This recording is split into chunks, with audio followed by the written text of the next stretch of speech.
Once, in a quiet town where everyone knew each other, lived a woman named Clara. She enjoyed her routine. Morning coffee at the cafe, evening runs through the park, and weekends spent at the local library. Life was simple, and she found comfort in its predictability. One evening, as she finished her run, Clara noticed a man watching her from a distance. At first, she dismissed it as coincidence, but the following days brought the same unsettling feeling. No matter where she went, she sensed his presence. Always lurking, always just out of sight. Clara tried to shake off the anxiety. She confided in her friend Jenna, who suggested varying her routine and being more aware of her surroundings. Clara took the advice to heart, but the shadow of the man lingered. One night, after a late shift at work, she felt an overwhelming sense of dread as she walked to her car.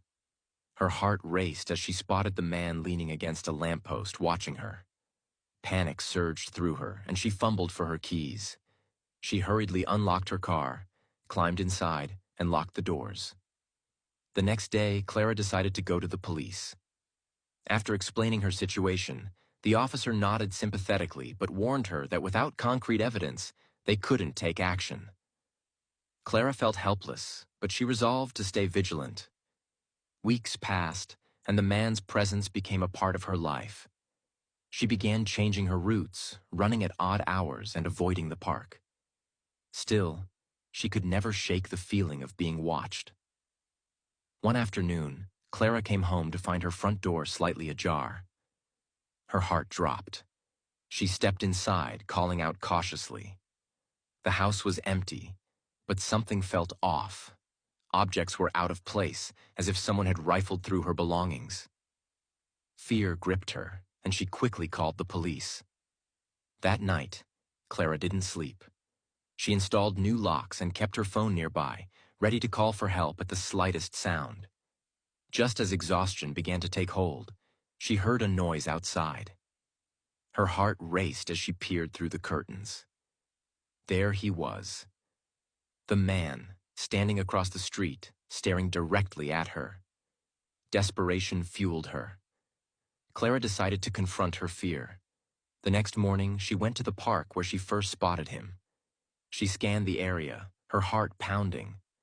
Then she saw him, sitting on a bench, looking at her. Gathering her courage, she approached him. "What do you want?" she demanded, voice steady despite her fear. He looked up, his expression blank. "I'm sorry," he said. "I didn't mean to scare you. I just wanted to talk." Clara's heart raced, but she stood firm. "You've been following me. This isn't okay." "I know," he admitted, his gaze dropping. "I thought if I just stayed quiet, you wouldn't notice. I didn't mean any harm. I just wanted to know you." Clara was taken aback. "That's not how you get to know someone." "I understand. I'm not good at this," he said, his voice barely above a whisper. "I thought if I watched, maybe I could understand you better." In that moment, Clara realized that while he may not have intended to harm her, his actions were still terrifying and unacceptable. She took a step back, her resolve hardening. "You need to leave me alone," she said firmly. "If I see you again, I will call the police." With that, she turned and walked away, her heart pounding not just with fear, but with a newfound strength. Clara continued to change her routines and took precautions, but she also learned to reclaim her space. The man eventually disappeared from her life, but the experience taught her the importance of vigilance and the power of her voice. Though it took time, she found comfort in her routine once more aware and resilient than ever before. Clara learned that while fear can linger, strength can rise from it, and she would never again allow someone to diminish her sense of safety.